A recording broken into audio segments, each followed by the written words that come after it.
The Rohingya, a Muslim minority in Myanmar, are potentially facing crimes against humanity, according to top UN officials.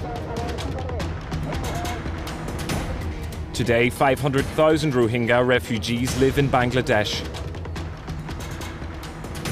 74,000 have crossed the border since last October following a violent military crackdown in the wake of a deadly attack on an army post.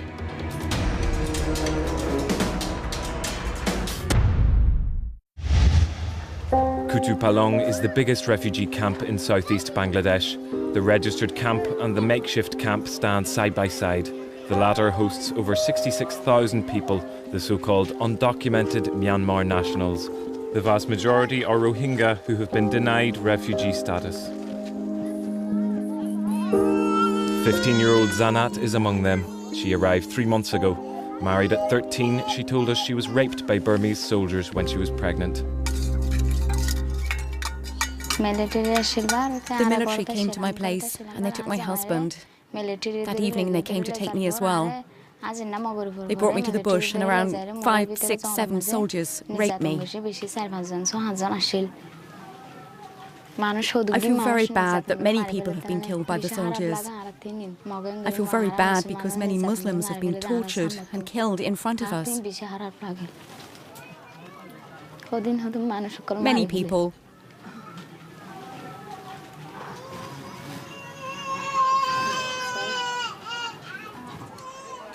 Her story is all too familiar. Bangladesh insists that the Rohingya should stay in the country only temporarily, but many have been here for decades. Last year, the World Food Programme managed to open a nutrition centre funded by EU humanitarian aid. Zanat's baby goes there regularly.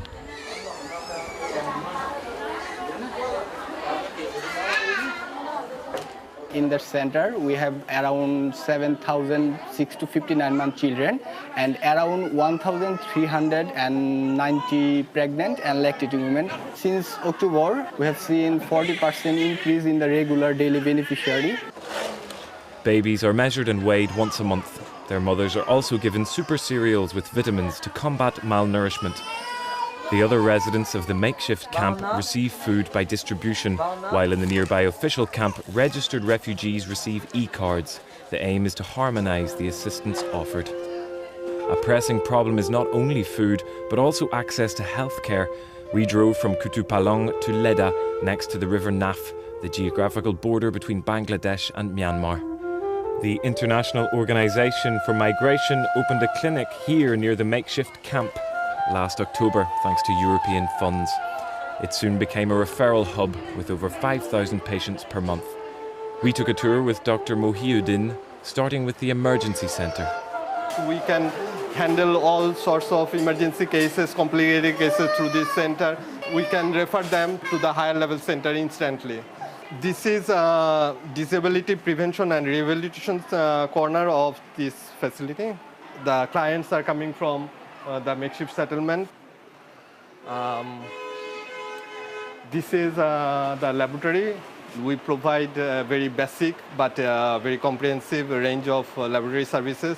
What did patients to do before this clinic was built? They had to travel around at least 40 kilometers to access laboratory services. In the clinic, we found Mohammed. He broke his arm last December while fleeing his village as it was being attacked by Burmese soldiers. He came to Bangladesh straight away and was operated on. Now he's doing a follow-up examination. Mohammed lost 5 members of his family in October, including 2 daughters and his brothers and sisters. I saw many incidents happening in front of my eyes. I saw people abducted, I saw gang rapes, children thrown onto fires and killed. My village was burnt. Being Rohingya Muslims, we want our recognition and then our nationality and then peace in our villages. I don't want to live here. I want to go back. We asked a representative from EU Humanitarian Aid if the recent spate of violence has changed the way Bangladesh hosts the Rohingya, who, even in Myanmar, have no citizenship. Despite being one of the poorest countries in the world, in the region, and having many problems of its own, Bangladesh has let these people stay on its soil. Nevertheless, it doesn't have the means to deal with the humanitarian situation here, it doesn't have the resources, and therefore it's very important that the international community is present. The people you see around us are 100% dependent on humanitarian assistance. So what's the next step? What needs to be done?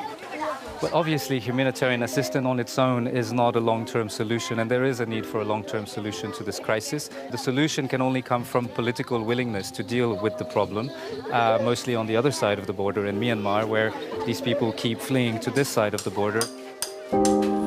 On the other side of the River Naf, Myanmar denies access to the media and has limited humanitarian activities. Meanwhile, the UN is investigating alleged ethnic cleansing.